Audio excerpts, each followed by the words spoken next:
Halo, selamat sore teman-teman. Oke, mari kita lihat ya. Ini sih hari ini cukup seru ya. Jadi kita mau lihat kita cukup aman nggak sih gitu ya. Kalau kemarin kan kita udah ini ya bersiap untuk coba ngambil ya. Ternyata hari ini itu loh, dia nge-break ya. Jadi yang skenario kemarin kita pengennya dia kalau bisa retest gitu ya, tapi ternyata enggak, ini malah nge-break. Kemudian candle-nya full. Coba lihat ya, itu yang sering orang bilang Maruboso itu. Ya, nah ini candle full dan dia nge-break ya, dan itu terus ke atas. Nah, kita mau lihat beberapa indikator dari kejadian hari ini apakah cukup aman buat kita. Ya, karena kan dia pasti nanti akan mentok-mentok di daerah sekitar 7.000 lagi. Ya, 7.000 berapa nih? 7.000-an lah ya, 7.000 sampai 7.050. Apakah dia nanti masih bisa nyampe target 7.100, itu nanti kita lihat pelan-pelan lah ya. Yang sebenarnya yang mungkin saya harapkan adalah indeks itu enggak naiknya sampai secepat ini. Ini hari ini kan kayak udah balik ke ini 1,33% kan. Dan, saya sempat posting ya di grup Telegram, teman-teman lihat ya ada 2 saham itu yang cukup aneh ya, yang kelihatannya menggerakkan indeks lumayan ya, yaitu Gotoh dan Arto, dan itu gerakannya sama, hebat pokoknya ya. Ya. Nah, itu oke lah, kita bilang itu adalah sebuah indikator yang berhasil kita deteksi ya. Jadi ya kalau dia ada koreksi sebenarnya ya nggak masalah juga ya. Dia koreksi yang penting indeks, saham-saham yang sudah kita incar itu ya koreksi yang nggak banyak ya. Oke, beberapa indikator teman-teman lihat ya. Pertama kan adalah The Fed. The Fed bilang kalau dia Desember kemungkinan besar tidak akan naikin suku bunga. Oke, udah ya. Kita cukup aman, kita pegang itu ya. Kemudian kita mau lihat adalah dolar indeks. Dolar indeks kan, nih teman-teman lihat dolar indeksnya. Ya, kalau misalnya kemarin kita masih melihat ada potensi terjadinya flag, ya kemudian hari ini atau kemarin ya, hari Jumat kemarin itu udah nge-break. Jadi sudah mulai terjadi change of character ya. Ya, kemudian penurunannya juga lumayan menghasilkan gap ya di daerah 106. Jadi gap ini ya belum tentu akan ditutupin segera, ya belum tentu akan ditutupin segera. Cuman ini kan kita sudah melihat bahwa akan terjadi pelemahan pada dolar US ya.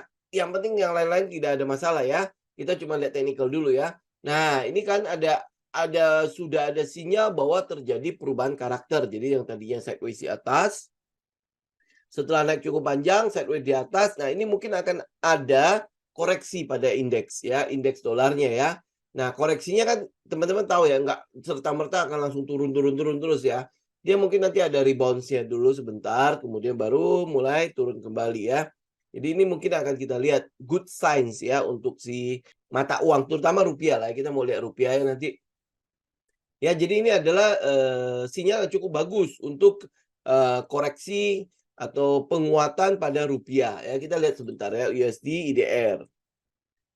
Karena korelasinya kan cukup positif kan ke indeks harga saham gabungan kan. Jadi kalau misalnya rupiah menguat, ini lihat ya, ini kan ada penguatan. Kalau kemarin kan kita masih melihat loh, mungkin belum ya, tapi ini udah mulai nge-break turun ya, kemudian 1, 2, 3 candle. Nah, kalau saat-saat sekarang Bank Indonesia melakukan intervensi, itu efeknya pasti kenceng banget. Ya, efeknya pasti kuat ya. Dan saya pikir ya untuk menghasilkan candle-candle gede begini, itu pasti akan ada intervensi ya. Mungkin ya tinggal diakui apa enggak aja sama Bank Indonesia ya. Nah, kita lihat rupiah kita sudah 15.500. Jadi penguatannya cukup lumayan ya. Dan korelasinya kan cukup positif dengan indeks. Jadi kalau rupiah menguat ya indeks kita juga harusnya ada penguatan di sana. Oke. Jadi ini berapa indikator. Jadi kita lihat dolar indeks ada potensi melemah. Kemudian ya berarti ada penguatan pada mata uang, hampir boleh mah mata uang seluruh dunia, euro juga, pounds juga kita lihat udah penguatan. Kemudian, teman-teman mungkin lihat yang paling lemah itu adalah Jepang kan.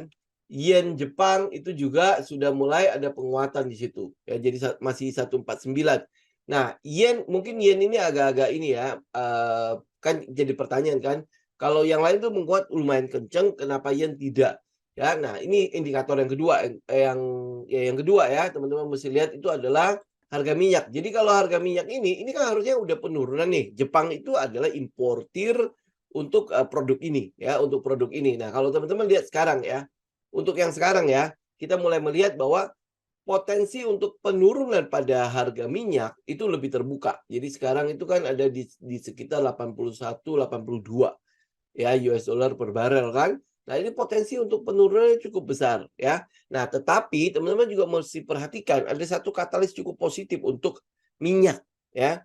Ini positif untuk minyak ya, yaitu adanya wacana dari Rusia dan Saudi Arabia itu kemungkinan besar akan ada pemotongan produksi. Ya, jadi teman-teman bisa perhatikan itu adalah satu katalis yang cukup positif sebenarnya untuk minyak kalau jadi dipotong. Tapi kalau tidak jadi dipotong, secara teknikal udah dia akan terus melemah, ya. Nah, pelemahannya berarti kalau lihat teknikalnya mungkin akan sampai ke sekitar 75-an ya. Sekitar sampai 75-an. Jadi ya ini yang kita mau perhatikan. Jadi kalau harga minyak turun itu cukup korelasinya cukup positif untuk inflasi. Ya, inflasi kita tahu bahwa kenaikan inflasi yang paling ketara langsung ketahuan gitu, langsung berasa gitu ya. Itu adalah dari kenaikan harga minyak. Ya, karena kita pakai kan ya, kemudian untuk dari sisi logistik, transportasi, semua itu yang menyangkut aja hidup orang banyak itu berhubungan dengan minyak. Jadi kalau minyak itu turun terus ya kita akan lihat inflasi juga akan lebih terkendali ya. Nah, itu indikatornya ya. Jadi kalau minyak itu ternyata akhirnya naik lagi kayak kemarin Pak Nugroho bilang ada yang prediksi kalau harga minyak itu akan mencapai ke 150 US dollar per barrel lagi ya. Tapi untuk saat ini kita lihat teknikalnya itu ya cenderung koreksi. Ya kalau sampai nanti terjadi pemotongan lagi produksi, nah itu mungkin akan menjadi berita yang berbeda ya. Tetapi kalau untuk saat ini kita lihat cukup aman ya. Jadi ada potensi penurunan secara teknikal kita memang udah mulai lihat ada potensi untuk koreksi ya. Nah, kalau dia potensi terus koreksi, korelasinya adalah cukup positif untuk si indeks harga saham gabungan. Jadi dolar indeks menurun, korelasinya positif untuk indeks harga saham gabungan. Harga minyak terus turun ya, berarti terus lebih murah. Itu korelasinya juga cukup positif untuk indeks harga saham gabungan. Mungkin agak-agak negatif untuk beberapa saham ya, tetapi secara keseluruhan korelasinya cukup positif untuk si indeksnya ya. Kemudian teman-teman lihat yang sering kita bahas dari kemarin itu adalah obligasi ya, obligasi 10 tahunnya US ya. Kenapa kita melihat ini? Karena yang kita mau perhatikan itu adalah jangan sampai ada terjadi outflow lagi. Outflow-nya kalau bisa stop. Ya, outflow. Jadi hot money itu terus keluar gitu loh. Ya, padahal kan kemarin kan Bank Indonesia sudah naikin lagi tuh 0,5 basis point kan. Nah, diharapkan obligasi kita udah cukup menarik sehingga hot money itu nggak keluar lagi. Nah, kalau hot money nggak keluar berarti kan dia stay di bursa kan, atau minimal stay di pasar pasar Indonesia kan. Nah, itu kalau dia stay ya minimal ada likuiditas lah, likuiditas tambahan di bursanya. Nah, kalau kita lihat dari US 10 years bonds ya itu juga udah koreksi ya, koreksi. Cuman kemarin teman-teman bisa lihat ya, itu kan terjadi shadow di situ tuh. Nah, ini harusnya change of character kan. Jadi kalau udah mulai turun di situ. Nah, kalau seandainya nih ini masih ada potensi untuk turun apa enggak? Karena Desember kan kita nggak lihat ada kenaikan suku bunga ya sampai sekarang. Ya sampai hari ini FOMC kita lihat lagi. Ya sampai hari ini tanggal 6 November, ya kan ke hari Jumat kemarin baru lihat kan. Ya kalau kemungkinan besar tidak ada kenaikan suku bunga sampai ini tambah tinggi lagi kan kalau hari Jumat kemarin masih 80, berapa itu, 1 minggu yang lalu masih 74.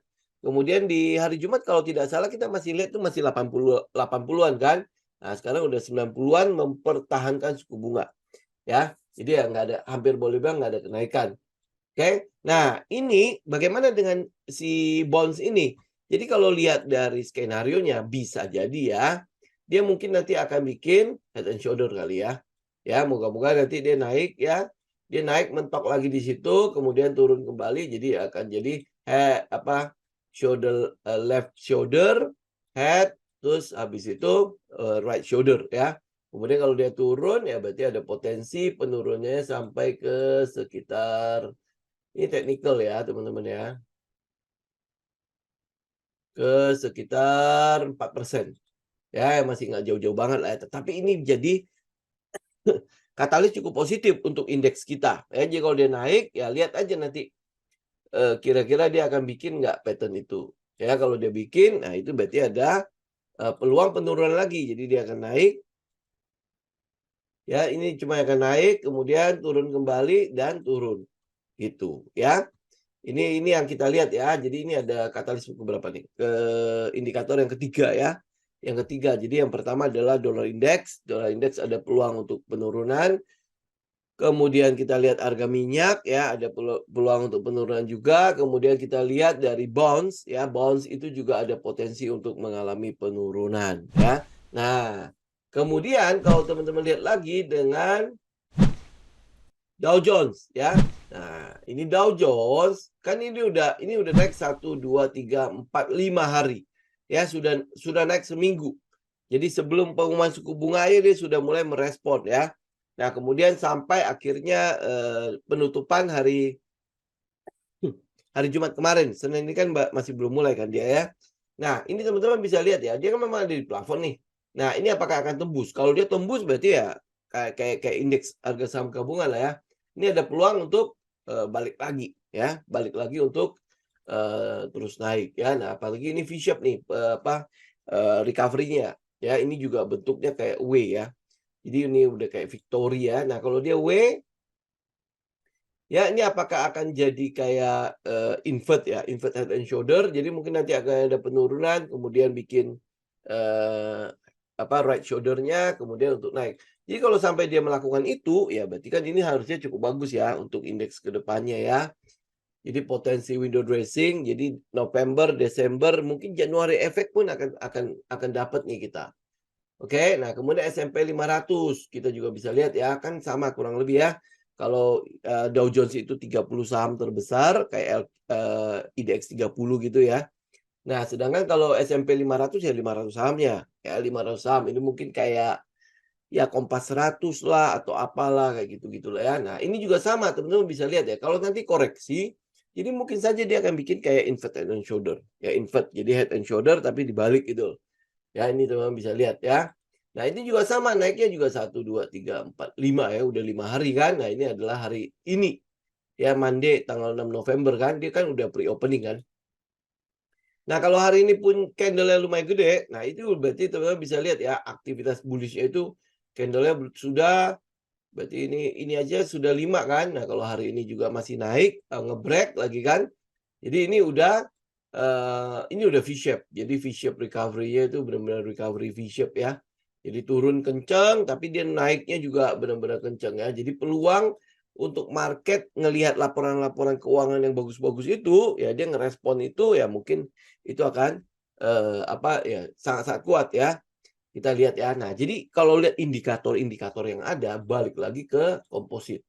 Ya balik lagi komposit. Jadi semua itu sangat mendukung kan ya. Jadi global indeks-indeks yang ada yang tadinya menjadi katalis cukup negatif untuk indeks, ya sekarang udah balik arah semua.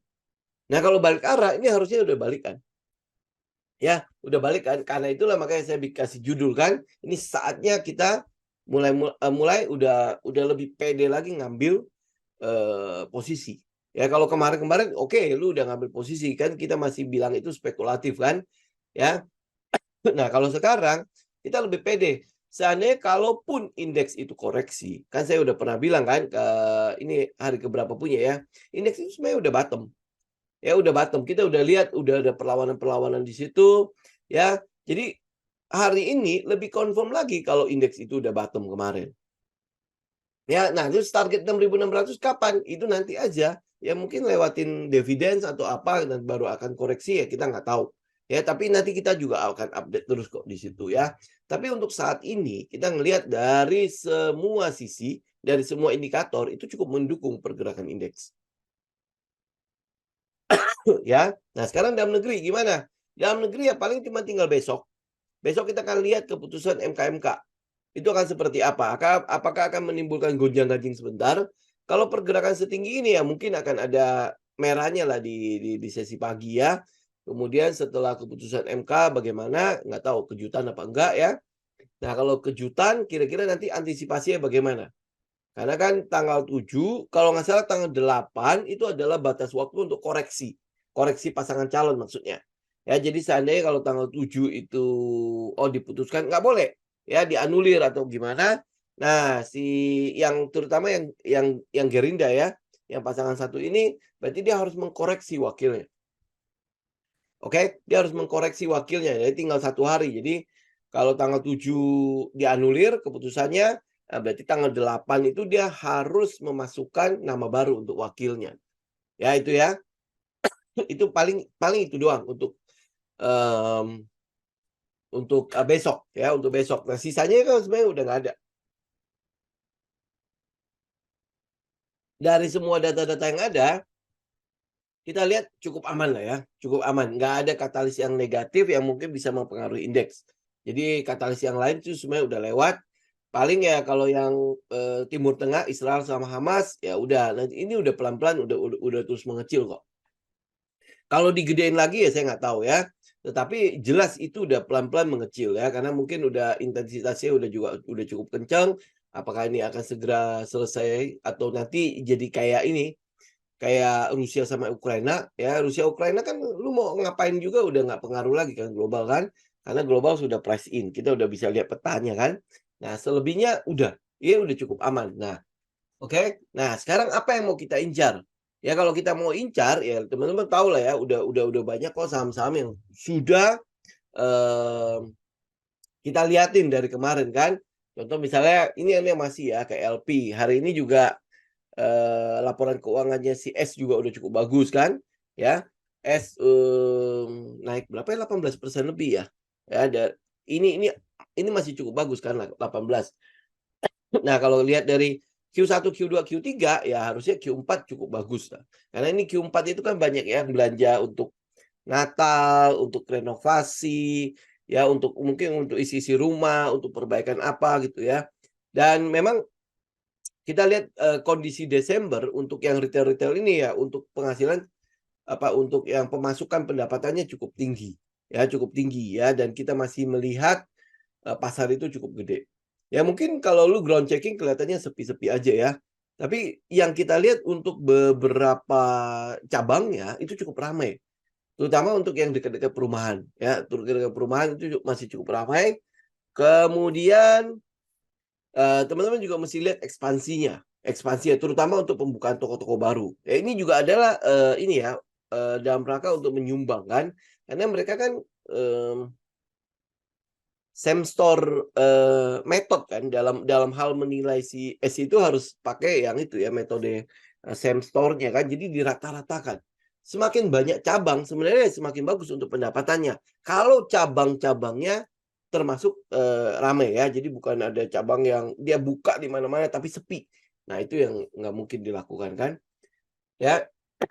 Itu ya, S ya, tapi kan dia udah bergerak, kita udah nggak kejar itu kan. Ini juga nanti kalau misalnya S itu mungkin capai ke sebuah titik, saya juga mungkin udah mau keluar ya. Ya tinggal lihat aja saya bisa tahan ini nggak sampai ke, dividends atau enggak, karena ini udah mulai bentuk lorong kan, jadi nggak tahu nanti dia, bisa nge-break nggak ya dari lorong ini ya, kemudian, capai resisten ini. Ini resisten 1.000 sampai 1.100 lah itu resisten selanjutnya dia ya. Oke ini S, jadi ini bukan untuk rekomendasi untuk dikejar lagi ya. Kemudian teman-teman kalau lihat LP, ini LP saya kan udah mention sampai berkali-kali kan, ya. Nah ini udah nge-break, ya udah nge-break, kemudian dia masih nge-base di situ. Peluang untuk koreksinya mungkin masih ada, ya. Nah, laporan keuangan Q3 juga udah keluar, ya kita cuma tinggal nunggu aja sih sebenarnya dia mau bergerak lagi kapan, ya. Nah, ini teman-teman bisa lihat ya pada saat dia di-base pun volumenya masih dikategorikan cukup besar lah ya, volumenya dia kan. Jadi volumenya masih cukup ngumpul di sana. Kalau untuk koreksi masih akan ada potensi koreksi lagi kembali ya mungkin kalau dia bisa tetap di atas 270 sebenarnya masih cukup kuat untuk si LP-nya. Nah, cuma tinggal kesabaran lu aja ya. Kita udah membuktikan, ya ini S itu kan sebenarnya udah terbukti karena S itu di tempat saya, di porto saya, itu udah beggar, S. Ya karena kan saya serok di 400, sekarang dia udah di 850-an kan. Ya itu jelas udah beggar kan. Nah itu tapi nggak usah dilihat lagi, nggak usah dilihat ya. Jadi jangan, karena beggar gue harus bangga di situ, enggak juga ya. Itu nanti kalau gue udah jual udah lewat itu. Kita harus bisa mengulangi lagi hal yang sama. Ya, ini bukan cuma S doang kan, di belakangnya kan ada DRMA, BET mungkin nggak gede lah ya. ACE ya, ACST yang cuma sebentar aja bisa 70 ya. Saya pikir kalau dia bisa langsung ke 100 kan lumayan ya. Karena kan dia modalnya kecil kan. Waktu itu modal ACST saya berapa ya? 90-an ya? 90-an antara itulah ya. Nah, terus saham apa yang bisa kita lihat? Ya, saham apa yang masih bisa teman-teman lihat? Jadi ada beberapa sebenarnya saham-saham yang juga sempat kita bahas di kelas juga ya. Pertama adalah saham CTRA kan. Ya, CTRA ini kalau untuk yang properti ya, untuk properti ya saya untuk saat ini masih cenderung ngambilnya CTRA walaupun ada dua lagi saham yang lain ya, kayak BSDE atau Pewon ya. Tapi untuk kesiapannya sama kesesuaiannya sama setup ya, itu memang lebih pas ke ini, lebih pas ke CTRA ya. Nah, teman-teman yang konservatif sebenarnya masih bisa nunggu di mana nih atasnya mana di sekitar 1.200. 1.200 dia akan break comet.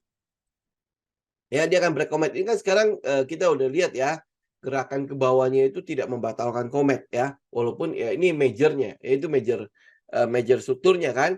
Nah, kalau teman-teman lihat lebih gede lagi, teman-teman akan lihat CTRA itu ngapain. Ya, nih, ya CTRA ngapain ya. Jadi dia setelah turun karena COVID, kemudian udah di stage satunya ya. Nah, ini tinggal ngebrek, nah habis itu dia lanjut apa enggak. Nah, kalau teman-teman lihat ground checking-nya si CTRA, you know lah ya. Tinggal di daerah Tangerang, lu pasti udah bisa lihat ada dua tempat. Ya, dua tempat. Satu di daerah BSD situ, dekat Iron itu, dekat Intermoda, dia bikin satu ya. Ya, pokoknya suddenly dia ada di situ lah ya. Kemudian satu lagi di Bintaro. Dan itu adalah rumah-rumah dengan harga di bawah 2M. Ya, harga di bawah 2M. Jadi itu masih masuk ke dalam katalisnya si pembebasan PPNBM sampai di bulan April apa Juni ya, saya lupa. Ya, 2024. Jadi itu lumayan. Karena lu otomatis tetap diskon 10%. Ya, nah nanti kita lihat lagi nih. Contoh misalnya kalau yang Bitung itu yang itu ya, Pak. Citra Maja bukan? Citra Maja bukan di Bitung ya. Itu di Maja ya. Ya, Citra Raya, Citra Raya. Citra Raya kan udah lama, Pak. Ini yang masih yang baru-baru. Nah, kemudian kalau saya tidak salah ya, dia juga buka di mana-mana termasuk di IKN. Ya, termasuk di IKN. Memang Ciputra itu bukan developer baru di Kalimantan ya. Kita lihat yang saya tahu tuh ya, di Pontianak ada. Jadi kalau lu turun bandara, lu pasti akan lewatin Citra Raya. Ya Citra Raya ya, benar ya namanya ya, kalau nggak salah lah ya. Nah, itu lu pasti ngelewatin ya. Ini yang saya tahu ya, yang saya tahu. Nah, termasuk di Kalimantan Selatan segala macam mereka juga punya. Manado mereka juga punya ya. Jadi ekspansinya cukup besar. Walaupun mungkin dia punya area itu bukan gede-gede. Ya, ini yang saya lihat ya untuk CTRA. Ya, sehingga potensi untuk dia ngambil cuan kan dia nggak high end kan. Nggak sampai ngincar yang gede-gede banget kan. Nah, ini yang kita mau lihat ya. Mungkin sampai akhir tahun ini kelihatannya untuk laporan keuangannya masih akan cukup bagus. Nah, tahun depan karena ini PPN itu masih sampai April apa Juni gitu lah ya. Kalau sampai Juni aja ngomong lah ya. Nah, itu masih dia masih punya katalis yang cukup bagus untuk menggenjot penjualannya dia ya. Ini yang kita lihat untuk CTRA. Karena itulah makanya salah satu yang untuk itu ya, untuk properti ya, teman-teman bisa lihat CTRA. Kan masih cukup bagus ya. Masih cukup aman kan? Ya, jadi ini bukan saham-saham yang gorengan atau saham-saham yang nggak jelas. Kemarin soalnya ada yang DM saya, LP itu apa? LP gitu ya. Jadi bukan karena teman-teman nggak pernah dengar sahamnya, terus habis itu adalah saham gorengan. Saya tuh nggak main di situ. Jadi sangat tidak mungkin gitu ya kalau kita masuk ke sebuah saham, kita nggak lihatin dia punya basic itu apa. Dia punya pondasi itu seperti apa. Itu ya. Jadi ya teman-teman yang sekarang lagi ngerjain PR kan tahu dong ya. Nah, PR itu juga teman-teman juga bisa lihat lah ya, dengan teman-teman kerjain PR, pasti teman-teman bisa dapat lah minimal sebuah gambaran 800 berapa, 55 saham ya. 855 saham, lu minimal udah mulai gitu ya, "Oh, ada saham ini ya." Nggak usah bilang teman-teman lah ya. Saya aja kadang-kadang nggak tahu kan, kayak kemarin PV, Pentavalent tuh, ya saya juga nggak tahu kalau misalnya dia udah IPO kan, ya. Nah, dengan lu bikin PR-nya, ya minimal lu ngerti gitu, oh pernah mengetik, pernah ngetik, eee, apa, saham tersebut, gitu kan. Ya, jadi itu tugas yang memang, sebenarnya cuma buat ngelatih teman-teman aja, minimal tahu gitu kan. Ya, oke. Oh ya, teman-teman, ini sekalian ya, saya garis bawahi ya. Kalau ada yang udah kelar, tolong kasih tahu ya. Ini bukan maksain teman-teman ngerjain PR-nya ya. Maksudnya nanti tinggal saya update, jadi kita bisa, sekalian masuk ke topik selanjutnya, gimana cari alasannya. Jadi kalau kita udah ketemu, sahamnya aneh tapi skornya bagus ya. Nah ini ngapain ini? Kita cari, alasannya seperti apa. Ya salah satunya kayak LP lah ya, LP, ini saham ngapain gitu ya, tiba-tiba di situ skornya bagus. Nah ini kan pasti kita korek. Nah pas lu korek itu pasti lu akan ketemu sesuatu di sana. Ya, oke. Terus lanjut, ada namanya Cleo. Ya, ada namanya Cleo. Nah, teman-teman ini Cleo ini juga belakangan ini kan udah sering ekspansi ya. Sudah sering teman-teman dengar juga kemarin kan baru mengakuisisi walaupun itu perusahaan sister company-nya, tetapi itu dia memperkuat distribusi yang ada di Cleo-nya sendiri ya. Ini minuman Cleo ini tadinya cuma di daerah daerah apa ya kita bilang ya, daerah Jawa Timur lah, Jawa Timur atau mungkin di Jawa Tengah ya. Nah, itu daerah-daerah situ mereka lebih, apa ya, lebih lebih megang lah, lebih megang pasarnya. Tapi kalau lu tuh udah ke Jakarta Barat ya, mungkin ke Jakarta juga mungkin baru-baru ini ya udah mulai, kita lihat udah mulai masuk cukup banyak ya. Ya, nah saham ini mungkin karena memang basic-nya kan di daerah Jawa Timur ya, daerah Surabaya ya. Jadi ya dia menguasai tempat itu ya oke lah ya. Oke, nah teman-teman bisa lihat nih sekarang gue gedein dulu ya. Nah, teman-teman bisa lihat ya, apa yang mereka lakukan di situ. Ini kan jelas ada, contraction di situ ya, ada kontraksi di situ ya. Lihat teman-teman ya. Ini kan dia turun, lihat volumenya juga ikutan turun ya. Volume juga turun. Kemarin dia sempat mantul berapa persen tuh, 5,4%. Ya, kemudian kena trendline, kemudian turun lagi. Nah, pas turun lihat juga kan, ya turun dengan volume kecil, kemudian shadow-nya di mana? Shadow-nya menolak ya. Jadi ini kayak kalau sempat lihat kecebong ya.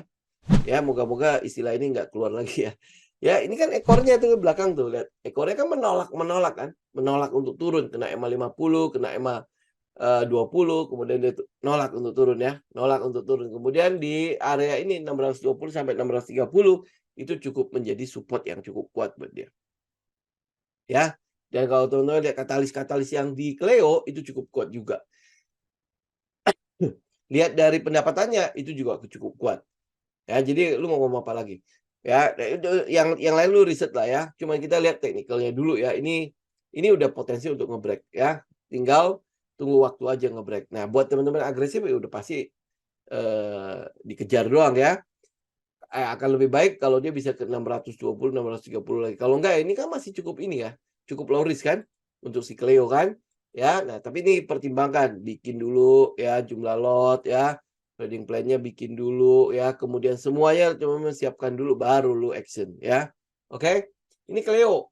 Kemudian teman-teman juga bisa lihat DKFT ya, DKFT. Ini kalau saya udah ngomong sekalian aja ya apa yang saya lihat di papan saya ya. Oke.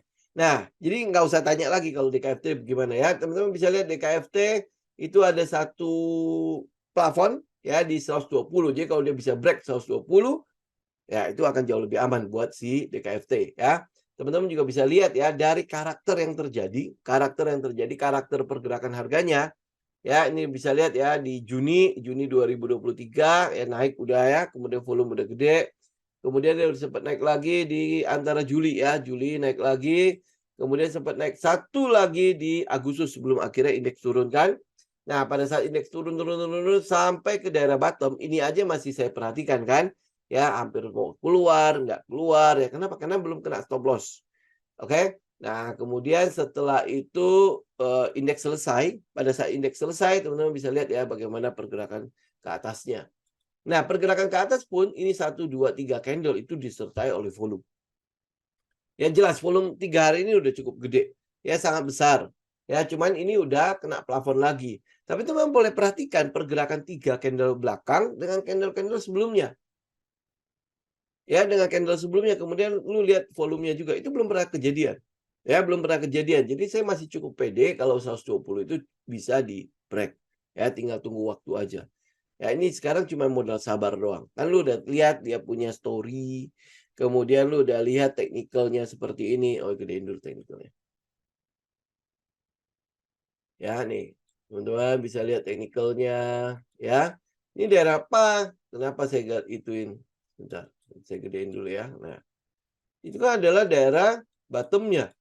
Bottomnya di mana? 65 sampai 80 ya, 65 sampai 80. Nah, pada saat dia turun ini pada saat turun yang di 2017 sampai ke 2020 itu kenapa? Lu kan mesti tinggal cek aja.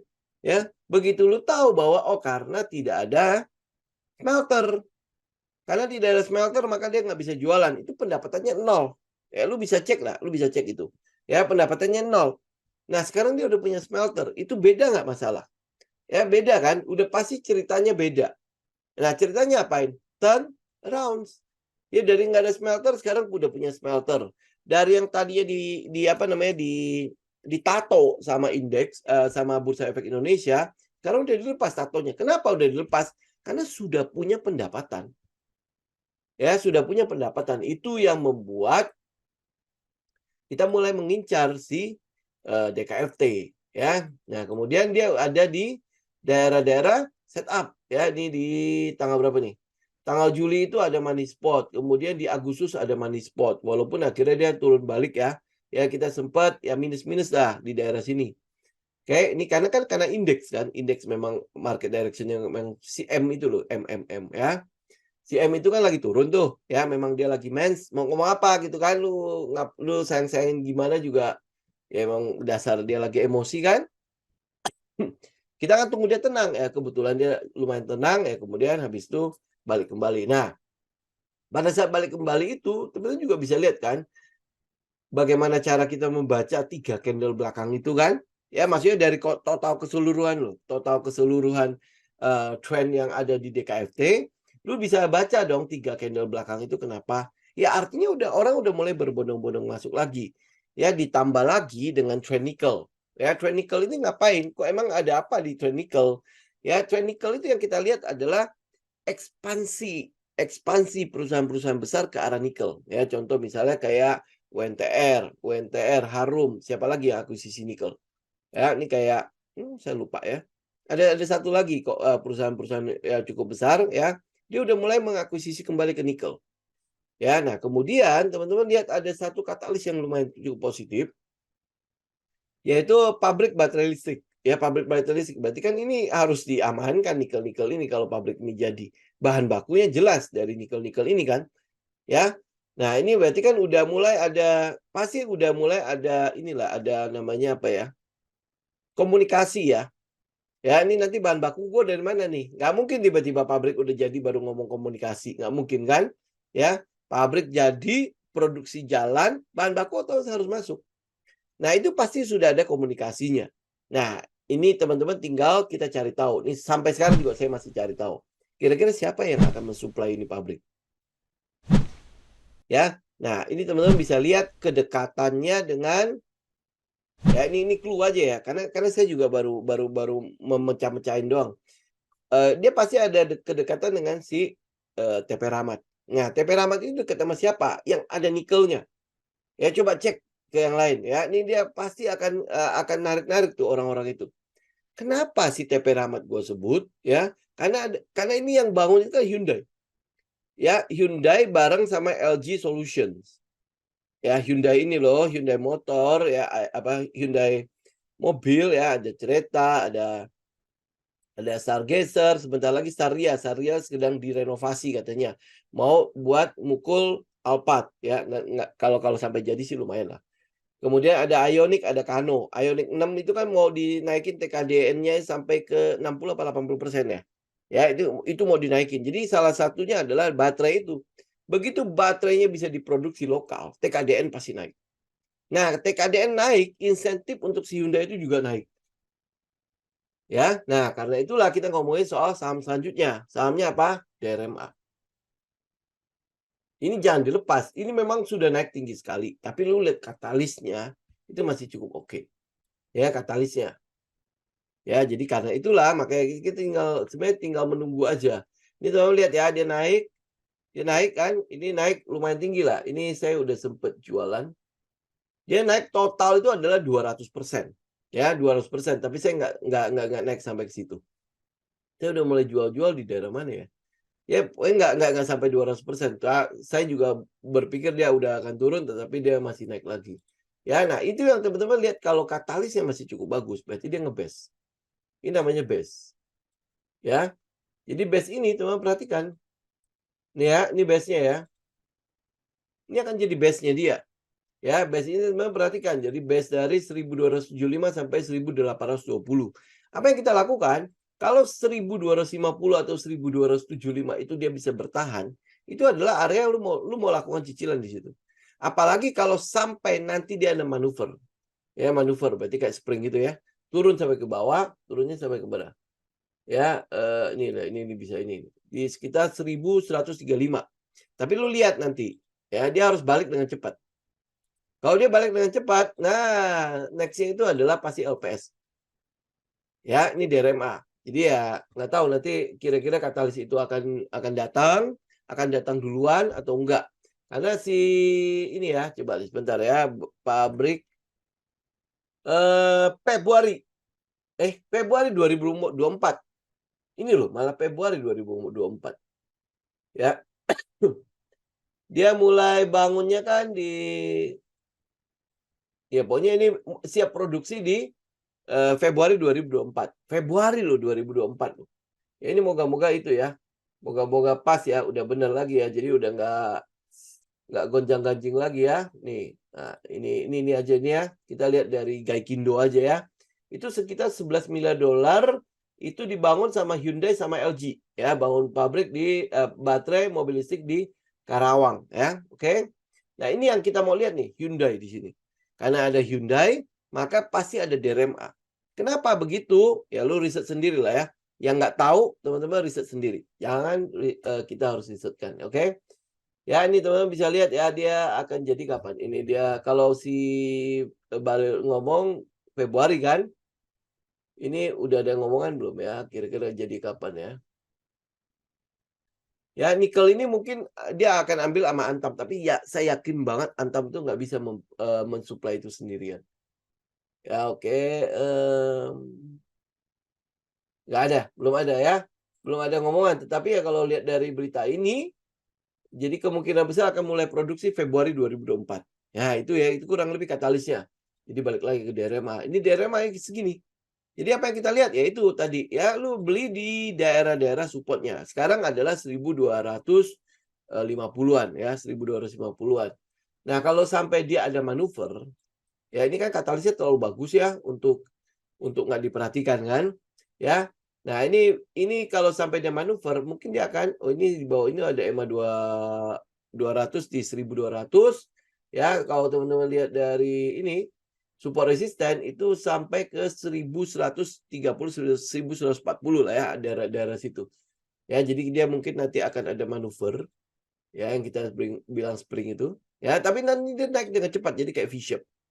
Ya, V-shape kemudian dia mulai LPS ya, mulai hold ya. Naik hold ya, kayak gitulah ya. Kemudian mungkin nanti di sini ada SOS sedikit lagi, baru mulai naik lagi. Jadi potensi si DRMA itu masih cukup besar. Kalau kita lihat potensi Hyundai-nya. Ya karena suku cadangan dia yang supply. Hampir boleh dibilang kita nggak berhasil mengkorek suku cadang yang lain. Siapa lagi yang mensuplai dia ya? Gitu. Ini sampai sekarang kita masih lihat adalah si DRMA. Auto gimana? Auto ya pasti dia akan fokus di Astra International. Ya auto di Astra International ya berarti DRMA fokus di Hyundai. Ya kebetulan lagi si Hyundai itu cukup agresif. Jadi kalau lihat dari supremasinya di mobil listrik, ya lu tahu kan, kalau kita ngomongin mobil listrik pasti Ioniq. Ya, pasti Ioniq. Nah, baru-baru ini kan baru ada Wuling kan, Wuling Air kan.